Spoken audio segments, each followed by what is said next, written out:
শাশুড়ি মায়ের প্রেগন্যান্সির খবর পেয়ে যেন আকাশ থেকে পড়লাম।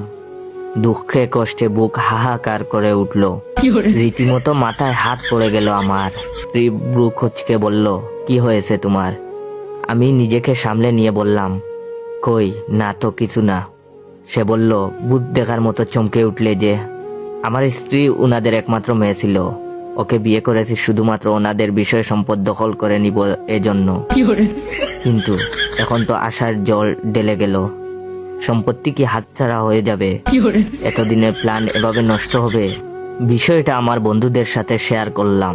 ওরা বলল, আরে এত ভেঙে পড়ছিস কেন? বাচ্চাটা তো মেয়েও হতে পারে, অর্ধেক সম্পত্তি পেয়ে যাবি, সমস্যা নাই। আমি সেই আশা নিয়ে অপেক্ষায় থাকলাম আরো 7 মাস।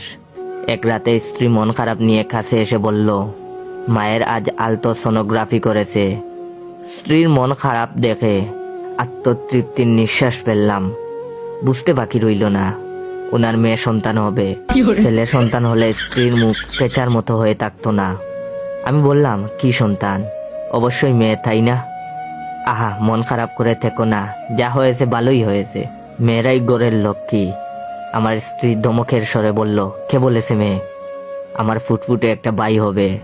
এত বছর পর ভাইয়ের অভাব পূরণ হবে, তাই ইমোশনাল হয়ে গেছি। বউয়ের কথায় আমি চোখের জল আটকে রাখতে পারলাম না। আমার আমও গেল, শালাও গেল। শ্বশুর বাড়ির সম্পত্তি আমার আর পাওয়া হলো না। এটা মনে মনে বলে কান্না শুরু করে দিলাম। তখন আমার স্ত্রী বলল, তুমি কাঁদছো কেন? আমি বললাম, আমারও একটা শালার খুব শখ ছিল। শালার বাচ্চাটাও এসে গেল। শালার ঘরের শালা মুঝে মার ডালা।